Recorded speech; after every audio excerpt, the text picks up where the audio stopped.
The Saw films confront the viewer with a series of moral dilemmas that the characters must undergo in order to achieve transformation, healing, penance, and the purging of desires for retribution. Key to its moral thesis is the power of transgression and its centrality as a device that, as Renee Chun, writing for the New York Times, says of transgressive fiction, holds that knowledge is to be found at the edge of experience and that the body is the site for gaining knowledge. In the case of Saw, violence and torture, both as things experienced by oneself and as enacted upon another, are tools through which bereaved, aggravated, bigoted, or otherwise perturbed individuals can overcome psychological and existential obstacles that prevent them from valuing their lives. Whether it's Amanda, the junkie content to waste away her life on drugs, Jeff, the bereaved father who has sunk into a deeply volatile depression following his son's untimely death, Evan, the bigoted skinhead whose arbitrary racism is tested as he is forced to tear his body, and therefore skin, from a car seat he is glued to, revealing that we're all the same color underneath, or any number of other characters, all face some obstacle that can be overcome, but which they've thus far struggled to do on their own. In each case, including Jigsaw, aka John Kramer himself, the body becomes a point of contention, oftentimes the exigency of a narrative of transformation. Kramer is forced to reconsider his life and its immeasurable value when he finds himself terminally ill with brain cancer, as well as watching his wife's pregnancy prematurely aborted due to an accident involving a junkie who slams a door onto her stomach as he attempts to steal drugs from her medical clinic. While Kramer initially comes across as sadistic and cruel to the viewer, the more we learn about him, the more we see how he has chosen to react to bodily trauma with a radical, albeit extra-legal, approach to moral and personal transformation, that is, his torturous games. Key to Kramer's games is the fact that winning is possible. The catch is, winning and thus escape and liberation requires a bodily cost be paid, almost always in the form of physical, personal torture. Part of Kramer's traps is that they are psychological games dressed as physical suffering. Victims of his traps dread the fact of even entertaining bodily harm, as I think the franchise argues we all do. In order to overcome their psychological and existential problems, victims must first bypass the psychological condition of dread and confront the body through pain. In doing so Kramer's justification goes, psychological roadblocks can be overcome as life is put into perspective as inescapably embodied. Additionally, it is notable that Kramer's project is entirely devoid of ulterior motives like revenge or retribution. He consistently insists, although we can question its truthfulness, that he does not revel in or enjoy inflicting this pain. He purposefully adopts a stoic and guarded mentality, insisting that one cannot make the games personal. Which is not to say that one cannot have personal reasons for selecting the victims one does.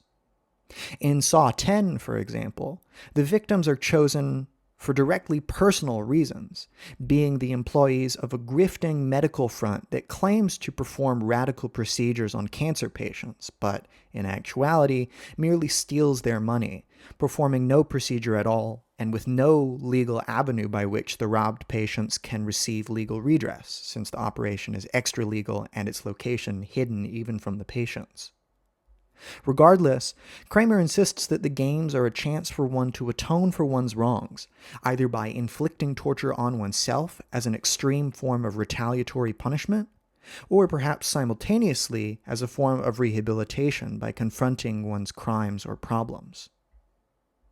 We can see how this becomes a persistent problem for Kramer, who, as his death nears, tries over the course of the franchise to initiate disciples to carry out his project beyond his death. In Saw 3, the narrative centers around the tragic case of Amanda, who, as mentioned before, was at one point one of Kramer's victims.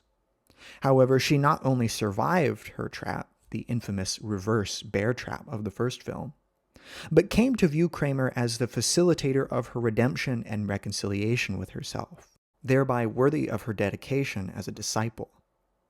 The crux of Saw 3 occurs at the end, when we realize that while the film's elaborate trap seems to have been Lynn's, a doctor struggling with depression following the death of her son, who, come to find out, is the same son her belatedly revealed husband Jeff is also mourning, in actuality, the trap is actually Amanda's, testing whether or not she has it in her to save a life, facilitating true rehabilitation rather than mere vengeance. It's being tested, your will to keep someone alive. Can you do that? Can you follow the rules and grant someone the gift of life? As is made clear by the end of the film, Amanda has, over the course of her apprenticeship, fashioned a number of traps which, crucially, were unwinnable, designed purely as a way to vent her own pain and desire for vengeance.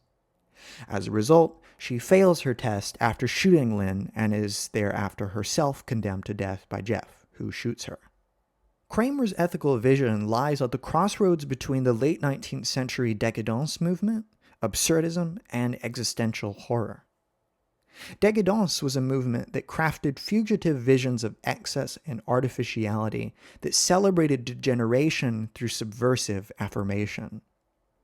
Exploring the desire to do wrong for wrong's sake, as Edgar Allan Poe put it, or faire mal pour amour du mal, to do evil for the love of evil, as Charles Baudelaire put it in perhaps the movement's chief work, Les Fleurs du Mal, The Flowers of Evil. Aiming to, as William S. Burroughs put it, show them how ugly the ugliest pictures in the dark room can be, the décadence movement explored modernity as a downward slope toward apocalypse. In the case of absurdism, life is laid forth as a meaningless fact in no need of justification. In many varieties of absurdism, there are no a priori moral facts, morality being a codified series of behaviors created by culture, oftentimes for opaque or convoluted goals. Absurdism does not seek to paint a systematic vision wherein a truth is attained, but explicate a series of phenomena which are often circuitously and contingently connected for no greater purpose at all. In the Saw franchise, most, if not all, of the characters are dealing with the impinging absurdity of life, seeking through a variety of means to fill a hole in their lives and give it purpose.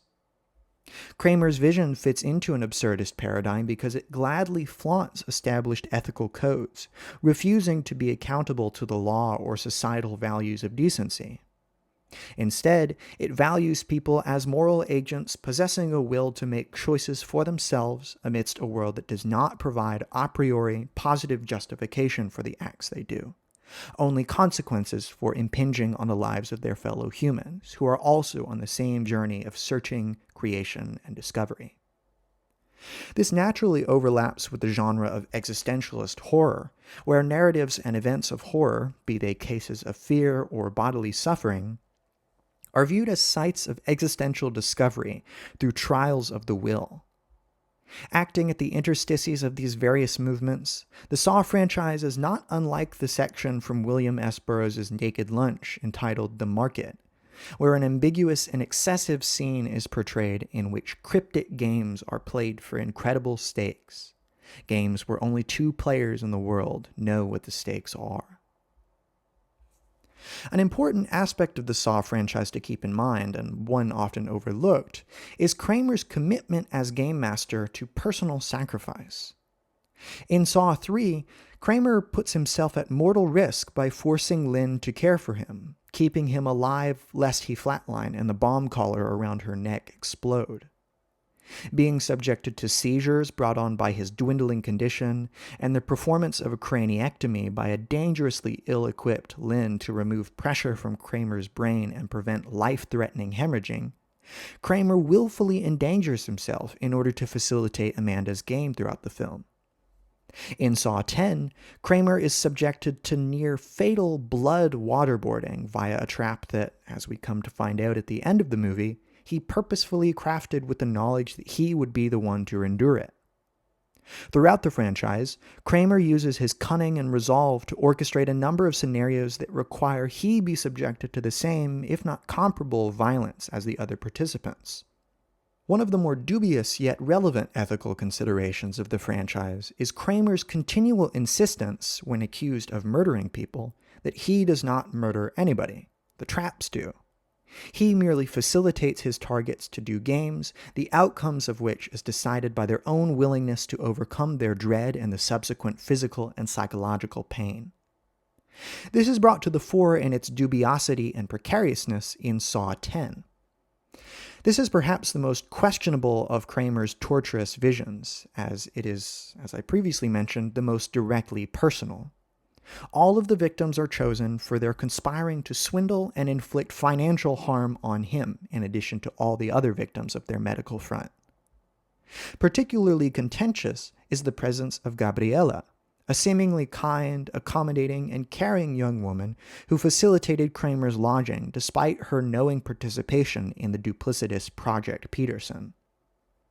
When the victims have all been captured, Amanda, as Kramer's assistant, is noticeably troubled by Gabriella's inclusion in the game, and Amanda even postpones her death by making another victim play first, against Kramer's initial intent. Throughout Saw X, the dubiosity of victimhood, who, if anyone, deserves to die or to be selected for potential death in Kramer's games, is on full display.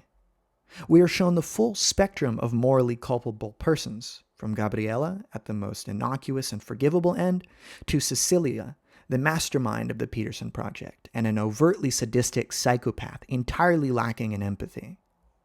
Callously dismembering Valentina, who had just died moments before, using her intestines as a rope in an attempt to retrieve her phone and call for help. We have a rope. Cecilia shows no remorse for anyone, purely acting out of self-interest. This, it is clear, is the most culpable type of person, and the most egregious to Kramer. Cecilia is the epitome of the morally unflinching elite, willing to play with the lives of others with no rehabilitative purpose in mind. This is exemplified as well in the case of William Easton, a health insurance executive who, in Saw 6, is subjected to an elaborate game to reflect back at him the unflinching apathy with which his company arbitrarily denies health insurance to the sick and vulnerable. These ethical actors are particularly blameworthy for their moral blindness, unwillingness to consider the value of human life, and blatant self-conceit, willing to compromise at will on any and all of their ostensible moral principles in order to personally profit. As an important conclusion to our ethical consideration of the situation of the Saw franchise, I must state that it is by no means clear what one's moral response to the franchise should be. While it may sound as if I have, throughout this essay, attempted to justify Kramer's project, that is by no means my intent. Rather, I find it pertinent to a consideration of the franchise's ethical situation that Kramer be viewed as a legitimate ethical actor, meaning that he is, at least relative to the fictional situation, an independent actor possessing motives, a history, and who is the author of a series of actions worth considering the implications of. Perhaps the greatest obstacle to any ethical judgment of Kramer's project is the way the genre of the franchise as a whole purposefully rejects and resists ethical judgment. Saw is part of a vast tradition of radical, transgressive work that prides itself on, to some extent, shattering the very ethical systems it invokes and draws attention to. It is part of these works' nature to exceed, provoke, and make one uncomfortable, invoking taboos that are made explicit in their transgression. As Georges Bataille writes, "Once the obstacle is overthrown, what outlasts the transgression is a flouted taboo. The bloodiest of murderers cannot ignore the curse upon him, for the curse is the condition of his achievement." Considering that there is in nature and there subsists in man a movement which always exceeds the bounds, that can never be anything but partially reduced to order, it is perhaps unfair to, if we wish to meet these media on their own terms, judge them on the basis of a desire for ordered ethical judgment, which they so explicitly call into question, deeming inadequate to face the gravity of the situations they depict. As such, the purpose of this essay has not been to deliver an ethical verdict upon the Saw franchise, but rather to lay bare the ethical values, tactics, and statements of the franchise, so that they might open up a larger conversation regarding the ethics of violence, personal responsibility, and the value of life. Perhaps no better thesis can be attributed to Saw than the following words of Bataille. The stirrings within us have their own fearful excesses. The excesses show which way these stirrings would take us. They are simply a sign to remind us constantly that death, the rupture of the discontinuous individualities to which we cleave in terror, stands there before us, more real than life itself.